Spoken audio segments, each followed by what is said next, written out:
लटकती हुई दिखाई देती है और न जाने कब तक हम ये कर्ज जो है वो झुकाते रहेंगे।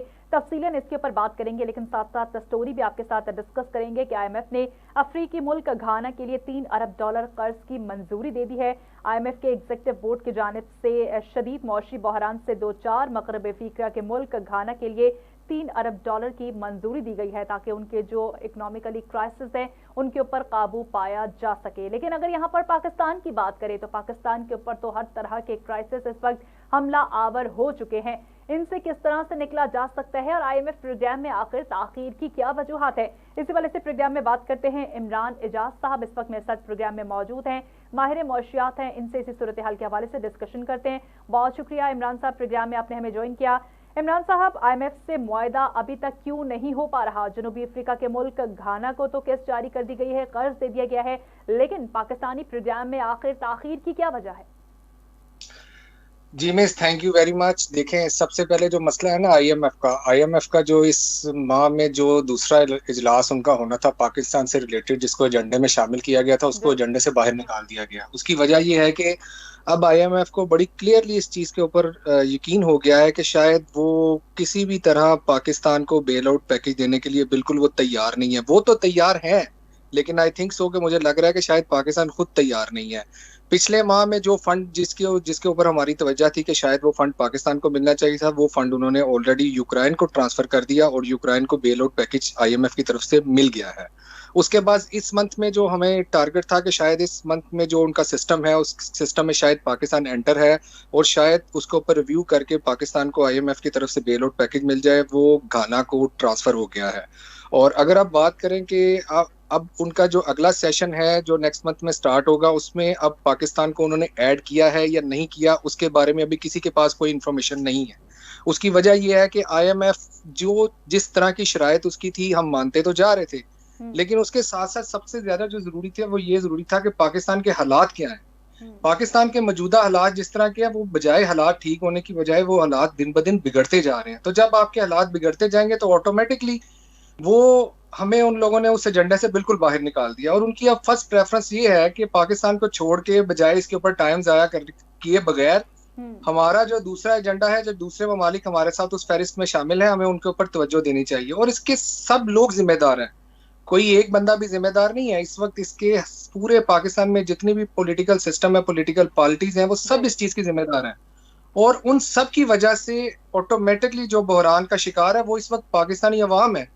कि देखें, एक वो मुल्क जिसने अफगानिस्तान में बड़े पीस प्रोसेस के साथ आपने यहाँ से नेटो का इनखला किया, पूरी दुनिया की तवज्जो जो है वो पाकिस्तान पे मकरूज होनी चाहिए थी उस वक्त में कि ऑटोमेटिकली पाकिस्तान ने इतनी सारा पीस प्रोसेस करके इन लोगों को अफगानिस्तान से बाहर भेजा है और बाकायदा पाकिस्तान से अच्छे तरीके से ये लोग यहाँ से निकल के गए हैं। लेकिन आज हमें उसका सिला क्या मिल रहा है कि आज पाकिस्तान को बिल्कुल साइडलाइन कर दिया गया है। हमारी जितनी भी एफर्ट्स थी पीस प्रोसेस में, इसमें तो कोई शक नहीं है कि पाकिस्तान के सियासी इस्तेहकाम की वजह से ये तमाम तर चीजें जो है वो दूर इससे होती चली जा रही हैं। इसी वजह से मौशी तौर पर हम बहुत ज्यादा डाउन हो गए हैं।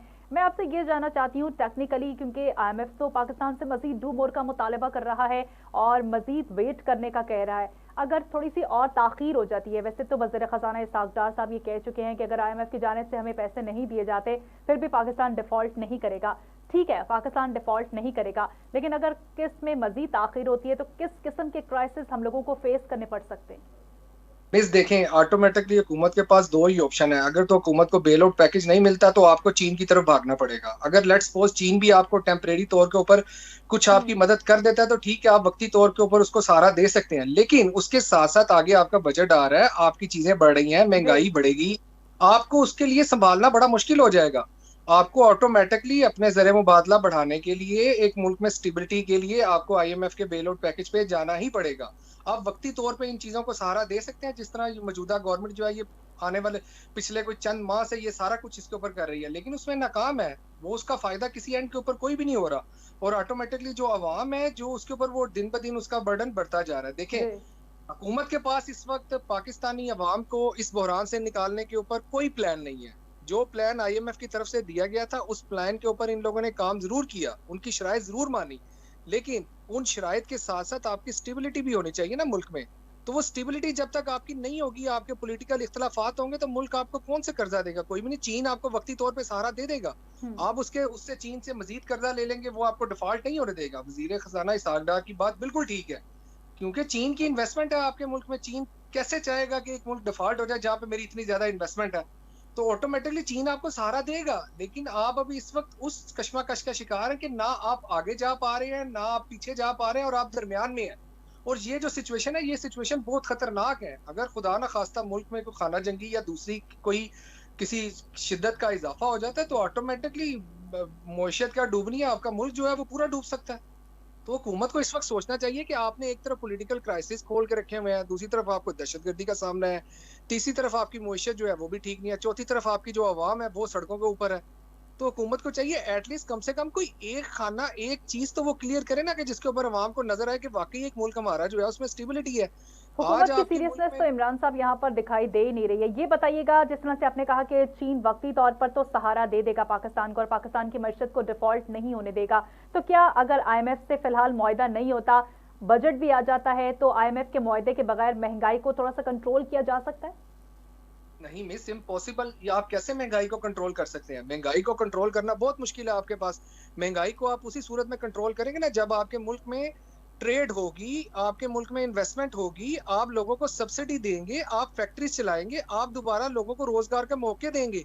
यहाँ पे तो मिस जो 10-10, 15-15 लोग एक ऑफिस में काम करते थे, आज वो ऑफिस वालों को कहा जा रहा है कि भाई हमारे पास आपको देने के लिए सैलरी नहीं है, हम तो शॉर्टलिस्ट कर रहे हैं बंदों को। तो देखें इस मुल्क में क्या होगा। आपके 50,000 रुपए की वैल्यू जो है वो 25,000 रुपए पे आ गई है। बैंकों में पड़ा पैसा जो है वो आज ये कोई बातें ताजर जो है सारी वो ठीक बैंकों में हैं, पैसा। आप बिल्कुल एक्चुअल रियलिटी हमें बता रहे हैं, लेकिन जब बजट आता है तो उसमें हम देखते हैं कि सरकारी जो लोग होते हैं उनकी मरात में इजाफा किया जाता है, उनकी पेंशन में इजाफा किया जाता है, काबीना का साइज बढ़ा दिया जाता है, इनके खराजात बढ़ जाते हैं। ये सब चीजें फिर कहाँ से मैनेज होती हैं?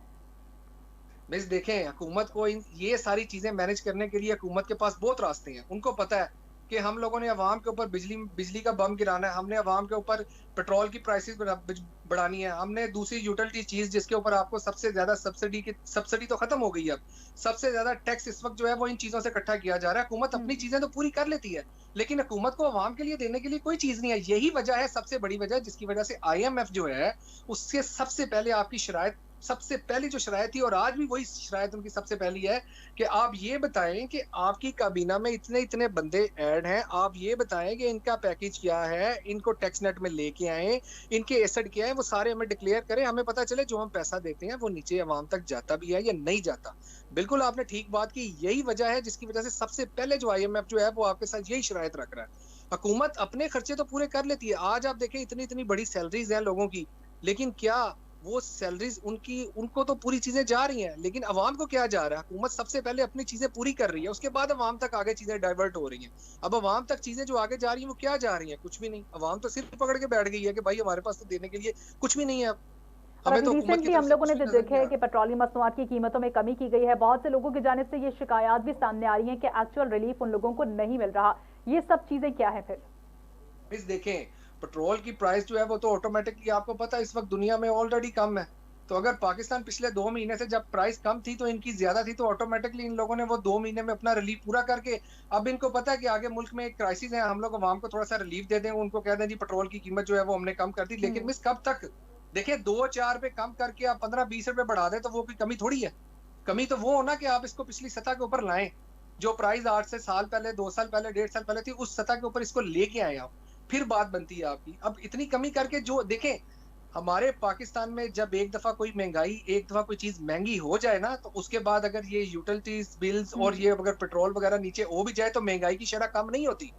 महंगाई की शरह कम करने के लिए जो फैक्ट्रीज ओनर है, जो मिल्स ओनर है, जो ट्रेडर है, वो आपसे रिलीफ मांगते हैं। नहीं तो अदरवाइज वो तो आपको कहते हैं जी ये तो आपने पेट्रोल अब प्राइस आपने पैदा की, हमने तो चीजें जो है वो पिछले 6 महीनों से अपने पास मंगवा के रखी है, वो पैसे हम लोगों ने कहाँ से कवर करने हैं? तो हुकूमत को चाहिए इन चीजों में रिलीफ क्या है? मेरे ख्याल में हुकूमत को चाहिए था पेट्रोल की प्राइस उतनी रहने थे, ये रिलीफ लोगों को वैसे यूटिलिटीज बिल में दे रहे थे। जो आपने देखा होगा अभी गैस के बिल जो है वो कितने ज्यादा घरों में लोगों को भेजे गए हैं कि लोग परेशान हो गए हैं। बिल जो है वो डबल गैस आती नहीं है, बिल उसके आ रहे हैं। फिर बिजली है तो उसमें माशाल्लाह जनवरी से जो आपके ऐड होने थे वो उसमें ऐड करके सर्कुलर डेट की मद में वो आपसे चार्ज किए जा रहे हैं। तो अब आप खुद देख लें कि हुकूमत को चाहिए था पेट्रोल की प्राइस वही रहने देते, इन चीजों को कम कर लेते जो आवाम तक रिलीफ जाना था। अब जो रिलीफ वाली चीज नहीं है उसको उन्होंने छोड़ दिया है, और एक दिखाने के लिए जी पेट्रोल की प्राइस, हमने कहा पेट्रोल तो भाई पीछे से आलमी सतह के ऊपर, आलमी मार्केट में इस वक्त उसकी प्राइस डाउन है। तो आपने अगर आलमी सतह के ऊपर जब उसकी पिछले 3 महीने से डाउन थी आपने नहीं की, तो अब अगर 1 महीने में आप करके तो अगले महीने में फिर आप बढ़ा देंगे उसको, तो उससे क्या आवाम को रिलीफ मिलेगा? कुछ भी नहीं। हुकूमत अच्छा को चाहिए इमरान रियाज साहब, ये भी बताइएगा मुझे इस सूरत हाल के हवाले से कि अभी हम लोग देख रहे हैं कि हुकूमत की जानिब से ये बजट पेश किया जाएगा, लेकिन सवाल यहाँ पर यह भी उठ रहा है कि अगर बजट में हुकूमत की जानिब से आवाम को रिलीफ नहीं दिया जाता तो आइंदा इलेक्शंस में ये किस मुंह से जाएंगे। और वैसे भी कहा जाता था इस हुकूमत की जानिब से आने से पहले बड़े बड़े दावे किए गए थे कि हमारे पास तो बड़े बड़े एक्सपर्ट मौजूद हैं, पाकिस्तान के जो खराब हालात हैं इनको ठीक कर दिया जाएगा। तो किस तरीके से ये मैनेज करेगी, क्योंकि अगर ये आवाम को डिलीवर नहीं करेंगे तो आइंदा इनके आने के चांसेस भी बहुत कम होंगे। देखें, अब तो सोशल मीडिया का दौर है। आज जब मैं आपसे बात कर रहा हूँ हर बंदा जो है वो फुल अवेयर है। अब उसके पास इतना टाइम नहीं है कि वो 4-4 घंटे बैठ के कोई पूरा प्रोग्राम देखे। वो सोशल मीडिया के ऊपर सिर्फ वो क्लिप ही शेयर हो जाते हैं जिन क्लिप्स में ये हुकूमत बार बार ये बात कर रही थी, हम आएंगे तो डॉलर की प्राइस नीचे चली जाएगी, हम आएंगे तो पेट्रोल की प्राइस नीचे चली जाएगी, हम जाएंगे तो मुल्क में इस्तेकाम आ जाएगा, पुराना पाकिस्तान आएगा वापस, नया पाकिस्तान खत्म हो जाएगा। देखें, अब जब इन लोगों ने सियासत में जाना है ना वोट लेने के लिए अवाम के पास, तो आज की अवाम जो है ना वो बड़ी अवेयर है। उन लोगों ने जब ये कहेंगे ना कि ये तो जी हमारा कसूर कोई नहीं था, हम तो जब आए थे हमें पीछे से ही बुहरान मिला था, अब अवाम जो है वो ये बातें नहीं सुनेगी। इस हुकूमत को बिल्कुल तैयार रहना पड़ेगा। ये जब इलेक्शन में वोट मांगने अवाम के पास जाएगी, शायद इलेक्शन डिले होने की भी यही वजह है क्योंकि इनके पास अवाम में जाने के लिए अब कोई फेस सेविंग नहीं है। अब जो है अब इनके पास दो ही ऑप्शन है। अगर तो इन लोगों ने अपने आप को अवाम में जाने के लिए तैयार करना है तो बजाय इनके कि ये नए नए पुल बनाए, नई नई सड़कें बनाए, नई नई मेट्रो चलाएं, उससे बेहतर है कि इस वक्त पाकिस्तान की अवाम जो महंगाई में पिस रही है ना, जिसके पास खाने के लिए रोटी नहीं है, उस अवाम के लिए रोटी का अरेंजमेंट करें कि भाई उनकी रोजी रोटी का बंदोबस्त कैसे किया जाएगा। तो फिर शायद कोई अवाम इनकी तरफ देख ले कि इनको वोट डालने के लिए तैयार हो जाए। नहीं तो अदरवाइज ये पुल और सड़कें जो है ये तो आपकी सारी वहीं पे रह जाएंगी जब अवाम के पास खाने के लिए रोटी नहीं होगी। तो यही बिल्कुल। मसला है, अच्छा इनको इमरान सोचना साहब, एक पड़ेगा। सवाल मेरा आपसे ये भी है कि पाकिस्तान के मौशी हालात इस वक्त जो हमारे सामने हैं, इन मौशी हालात की वजह से जो लोग 2 वक्त की रोटी पूरी नहीं कर पाते, एक वक्त का खाना उनको मैसर नहीं होता, बहुत सी खुदकुशियां भी की जा रही हैं। सोशल मीडिया भी इस हवाले से भरा पड़ा दिखाई देता है। कोई खबर उठाकर देख ली जाए ऐसा लगता है कि यहाँ पर आज ही कोई खुदकुशी हुई है, एक दिन में पता नहीं कितनी खुदकुशियां हो जाती हैं। इसका जिम्मेदार हम किसको ठहराएं, क्योंकि रियासत जिम्मेदार होती है कि आवाम के, शहरियों के जो जिम्मेदारियां हैं उनको पूरा किया जाए, उनकी जो जरूरियात है उनको पूरा किया जाए। तो इसके लिए क्यों कोई कानून नहीं यहाँ पर बनाया जाता? देखें, यहाँ पे बदकिस्मती से पाकिस्तान में जितने भी कानून है ना वो सारे सिर्फ कानून जो है ना वो दिखाने के लिए है, उसके ऊपर इम्प्लीमेंटेशन वाली कोई चीज नहीं है। अब अगर आप बात करें ना मुझसे कि इस वक्त कौन जिम्मेदार है, मेरे ख्याल में इस वक्त पाकिस्तान के जितने भी स्टेक होल्डर है ना वो सब मौजूदा हालात के जिम्मेदार हैं। अगर अगर इस वक्त आप बात करें तो देखें, पंजाब में जितनी महंगाई है, लेकिन आपको क्या कोई मजिस्ट्रेट नजर आता है जो कि प्राइस कंट्रोलिंग लिस्ट के ऊपर कोई चेक कर रहा हो कि भाई क्या प्राइस चल रही है, किस बंदे ने क्या रेट लगाया, किस किस नर्क के ऊपर वो चीजें फरोख्त हो रही हैं? कोई भी नहीं, कुछ भी नहीं। ये लोग बिल्कुल देखें, अब जो आगे जो मसला है ना इनके लिए, वो इन सब के लिए मसला है। कोई एक इदारा जो है ना वो अपने आप को ये नहीं कह सकता कि ये तो हमारा काम ही नहीं था करने के लिए, इसको तो पॉलिटिकल सिस्टम देख रहा था। अब कानून ये नहीं कह सकता जी हम तो कानून को देख रहे थे। आप इतने इतने बड़े केसों के ऊपर हेयरिंग आपकी हो रही है, क्या आज जो अवाम जो जिसके ऊपर खाने के लिए जिसके पास रोटी नहीं है, क्या उसके ऊपर कोई सो मोटो नहीं लिया जा सकता? बिल्कुल। क्या आप हमें ये बताएं कि पेट्रोल की प्राइस तो आप काम कर रहे हैं, ये जो बिजली की और गैस आती नहीं है और उसके जो बिल इतने ज्यादा आपने बढ़ा दिए, आप बताएं ऐसा रिलीफ तो ये है? क्या आज हमारा कानून जो है वो ये मौजूदा हुकूमत से ये बात नहीं कर सकता कि हमने तो आपने तो हमारे पास आके कहा था कि जी आप हमें मौका दे दें, हम तो बाहर निकलेंगे तो हालात बिल्कुल ठीक कर सकते। आज पूरा 1 साल से ऊपर हो गया, आपने क्या हालात ठीक किया? पूछ सकते हैं मिस? इतने सारे वीआईपी केस आपके ऊपर है जिन केसों के ऊपर शायद अवाम में इतना इंटरेस्ट भी खत्म हो गया। कुछ अवाम जो ऐसी है ना कि जो अवेयरनेस है जिनके ऊपर वो कहते हैं कि छोड़ें जी अब ये पॉलिटिकल सिस्टम, आप ये बताएं अवाम के लिए आप क्या कर रहे हैं? तो अगर आप बात करें कि अगर पाकिस्तान का पूरा सिस्टम क्लैप्स हो जाता है तो कोई भी एक स्टेक होल्डर जो है वो ये नहीं कह सकता कि मैं इसका जिम्मेदार नहीं हूँ। आप सब इसके जिम्मेदार हैं। बिल्कुल, जिम्मेदारी सबके ऊपर आयद होती है। अच्छा इमरान साहब, ये भी ऊपर बताइएगा कि इस वक्त पाकिस्तान के जो मौशी हालात हैं हम पुरुमीद किस तरह से हो सकते हैं? आज एक अच्छी खबर भी सुनने को मिली थी कि कारोबारी बरादरी की जानिब से भी आगे बढ़ा जा रहा है और कोशिश की जा रही है कि जितने भी मामलात इस वक्त मुल्क के अंदर चल रहे हैं इनको सॉर्ट आउट किया जाए, मुज़ाकरात करवाए जाएं। कारोबारी शख्सियतें बड़े मशहूर अकील ढेडी साहब जो कि कोशिश कर रहे हैं कि मामलात को कंट्रोल किया जा सके। आपको लगता है कि ये इनकी जो काविशें हैं ये रंग लाएंगी? मिस देखें, जो कारोबारी तबका है ना, ये तो आपको पता है हर हुकूमत में हर वक्त में जब भी कोई ऐसी सिचुएशन होती है तो सबसे पहले इनको फ्रंट के ऊपर लाया जाता है और इनको कहा जाता है कि आप जाएं और दूसरी जो भी ओपोजिशन में होता है या जो भी बंदा होता है उससे आप बात जी। करें, उसको आप मनाएं कि मौजूदा हालात ऐसे हैं कि इन हालातों में हम ऐसा एक्सपेरिमेंट नहीं कर सकते, तो लिहाजा आप इस वक्त मौजूदा हुकूमत को थोड़ा सा रिलीफ दे। तो अगर आप बात करें ताजर तबके की जिनकी तरफ से ये साहब आए हैं मिलने के लिए, तो वो भी डेफिनेटली तौर के ऊपर कोई पैगाम ही लेके आए होंगे और उस पैगाम में उन्होंने यही कहा होगा उनको कि आप वक्ती तौर पर कोई स्ट्रीमलाइन हो जाएं, या कोई जहाज खड़ा है तो आप उसमें बैठे तो मुल्क से बाहर चले जाएं, या आप थोड़ी देर के लिए किसी जगह के ऊपर कोई लेवरेज दे दें।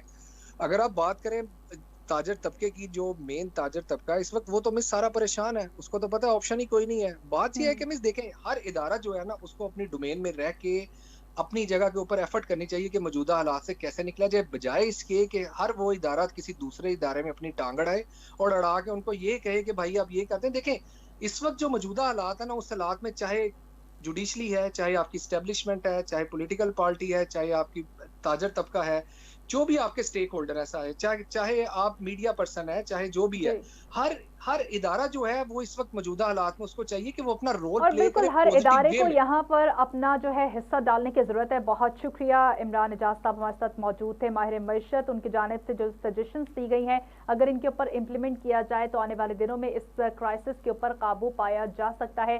लेकिन हमारी हुकूमत भी इस हवाले से कुछ संजीदगी नहीं दिखाती है पॉलिसीज़ के हवाले से। वैसे तो कहा जाता है, बड़े बड़े दावे किए जाते हैं, लेकिन जब रिलीफ देने की बारी आती है तो उनके खजाने बिल्कुल खाली ही दिखाई देते हैं। वक्त का तकाजा यही कहता है कि जोश से नहीं बल्कि होश से काम लेने का वक्त है और पाकिस्तान को सामने रखते हुए, रियासत को सामने रखते हुए कुछ ऐसे फैसले करने का वक्त है जो कि सिर्फ और सिर्फ पाकिस्तान के मफाद के लिए बेहतर साबित हो। इसी के साथ प्रोग्राम का टाइम खत्म हुआ जाता है। मुझे अपनी मेजबान सवात नान को दीजिए इजाजत। अल्लाह हाफिज।